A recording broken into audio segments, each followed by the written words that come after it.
olwaleero twaba kutunuulira ebirooto ebiraga obugagga. Okay, ebirooto bino bingenda okwogerako disclaimer. Siteeka nti bw'obiroota nti ogenda kubeera mugagga, nedda. Osobola okuloota ebirooto ne bitatuukirira kubanga tukolagana wamu ne Katonda waffe. Okay, Mukama asookuwa ekintu ne kitabaawo olw'okuba nti waliwo omulabe alwana. Daniel yali musajja musabi. Daniel nga ne mukasuka mubonya bw'empologoma tezimulya naye ebibyo byakwatibwa okumala ennaku 2 mu lumu ng'aliwo wamanya bikoze ki abikutte. Naye nze kankubireho ku birooto ebimu ebiraga nti Mukama Katonda agenda kublessinga oba already amaze okuledizinga omukisa ku bulamu bwo singa oba ng'olabye ebirooto bino wammanga. Agenda kugera ku birooto nga 9 ebiraga mukwano gwange nti no ogenda kubanga oweebwa omukisa oba Mukama amaze okublessinga mu nsi ey'omwoyo.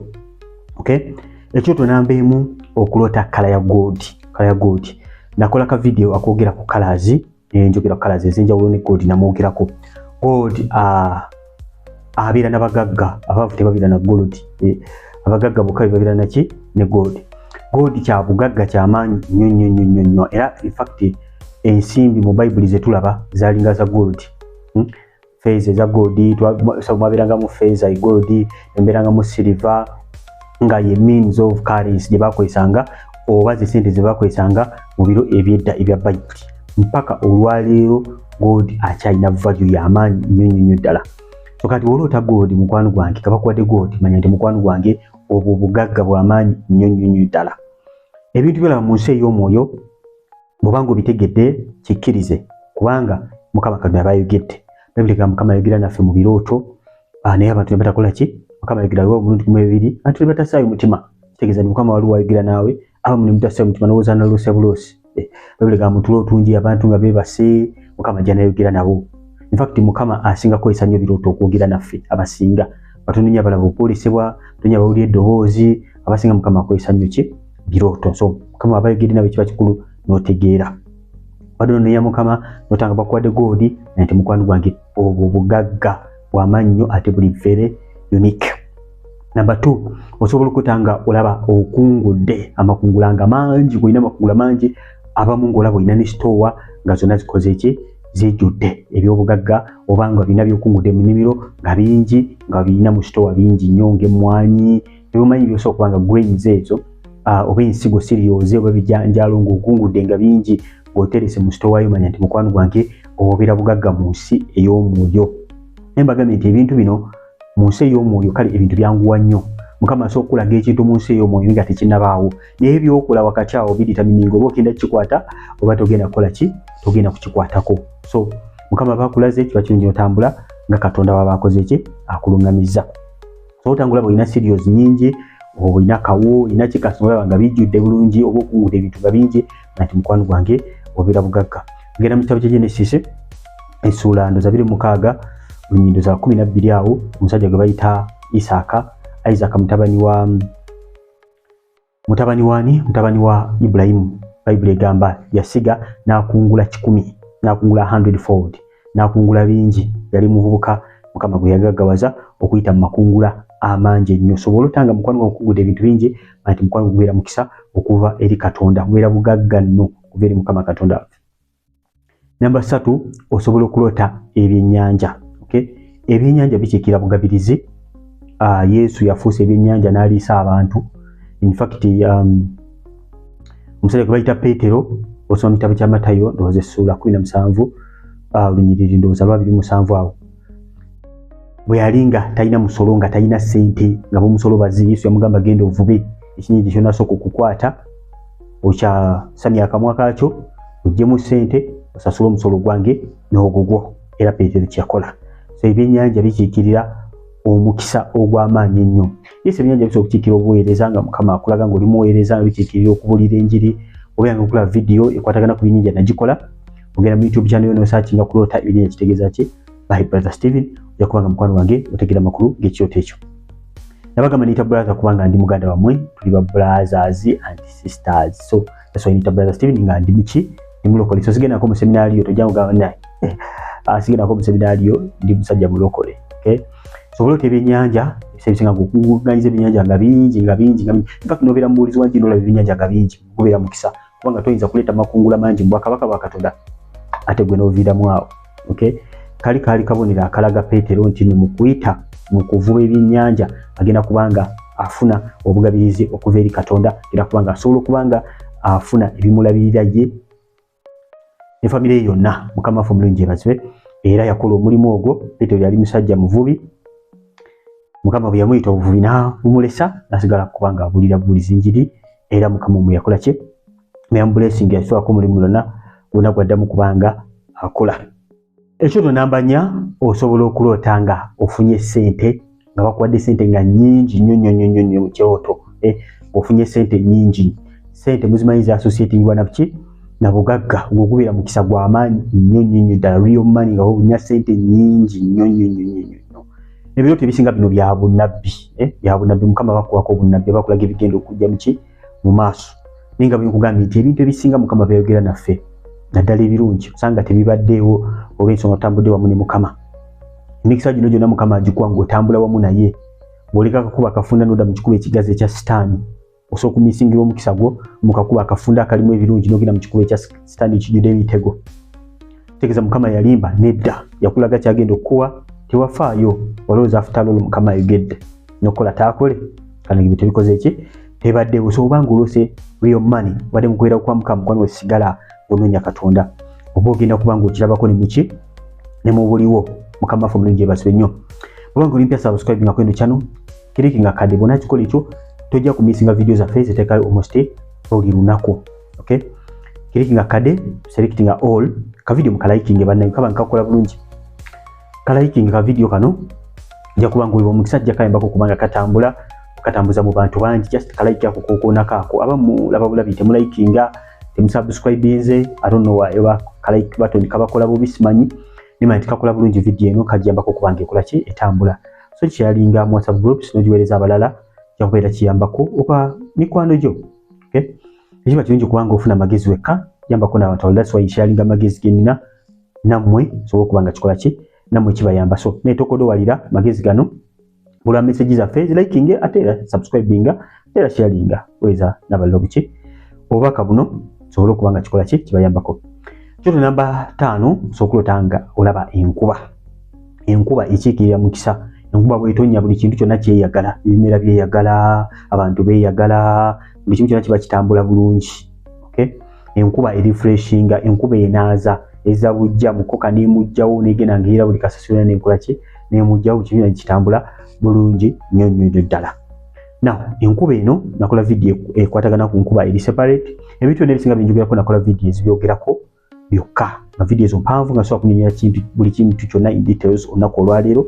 Oba olota enkuba genda mu YouTube channel yo teekamu olota enkuba kitegeeza ki by Brother Steve. Nabagambye ndi brother wammwe okubanga ffenna tuli ba Luganda Yesu nga ndi mulokole. So bw'onaateekamu ojja kubanga olaba amakulu gokulota enkuba.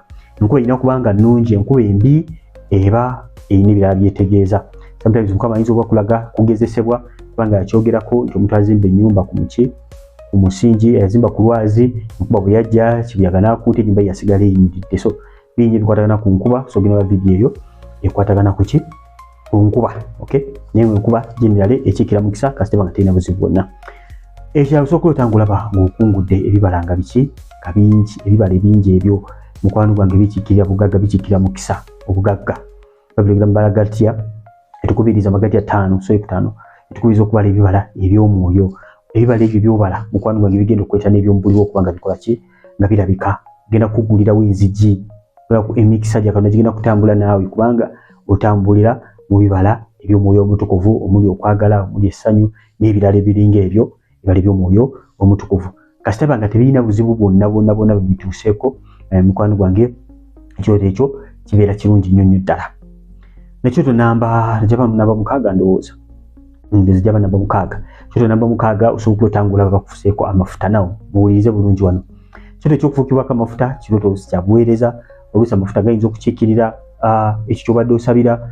Ne mu kyoto mwennyini ebiseera ebisinga babanga bakufuseeko amafuta otegeera omugaso gwa mafuta ago.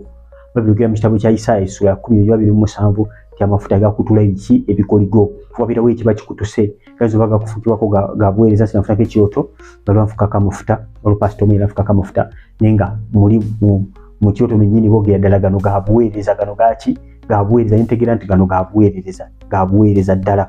Kati ne munnaye ne mukuweereza Katonda mulimu omukisa. mukama waffe omulungi yeebazibwe amafuta gakutula ebikoligo by'abantu amafuta gakutula ebyo ebikutte oba toyina amafuta toyina kyosobola kubanga okutula tewali so amafuta kintu kikulu nnyo so otanga bakufuseeko amafuta manya nti mukwano gwange waliwo ebikutuse oba owangudde bikoze ki babikutuse Osi mukama nizo tukwanga kya bunabbi obadde onoonya mukama ne bakufukako ki amafuta akulaga nti agenda kubanga akufukako amafuta okola ebikulu n'ebyamaanyi kati mukwano gwange mu ebyo okuyita mu mirimu egyo gy'okola nti mukwano gwe mukama agenda kublessingiramu bantu bangi abampadde omukisa munnaye ne mubooleza buno bwolaba buno bwenkola bantu bangi abampadde omukisa mukama waffe omulungi yeebazibwe bangi abampeereza munnaye ku ssente zaabwe ze n'eziri eno neebaza katonda bambi mwenna abakyalize bemulina nange so mukuweereza katonda mulimu omukisa ogw'amaanyi ennyo ddala kankubuulire mukwano gwange so tanga bakufuseeko amafuta manya nti mukwano gwange kyekirooto kyandibanga kiraga nti waliwo byogenda okubanga okwatako okuyita amafuta ago agafukiddwa nga mafuta galina ebyenjawulo bye gakutula bingi nnyo ebikutuka n'amafuta omusibi kimu kikuba kikutukana ki n'amafuta Yesu yagamba nti omwoyo wa mukama alikunze kubanga afuseeko amafuta okubuulya abaavu ebigambo ebirungi yogera okuzibula abazibe b'amaaso so amafuta ge yalina gakutula ebikoligo bingi nnyo ddala mukwano gwange kyoto ekirala okuloota pulezidenti boota pulezidenti video nagikola ekwatagana ku pulezidenti nemukwatako byonna oba oyagala ogiraba sitiro genda nononya YouTube channel yo notekamu okuloota pulezidenti kitegeeza ki by Steven ojja kuba ngola video ekunyonyera bingi bikwatagana ku pulezidenti but this time ogenda wa pulezidenti n'abaako byakuwa so kugenda nakuwa ssente osobola okugendayo n'abaako byakuwa kati ekyo kyakuwa mukwano gwange so kukiikira mukwano omukisa ogw'amaanyi ennyo aba otogeeza wa pulezidenti ng'olina proposal y'amaanyi neeyitamu era ng'obadde olina kyosabira ekituuka mu maaso ga mukama n'oloota pulezidenti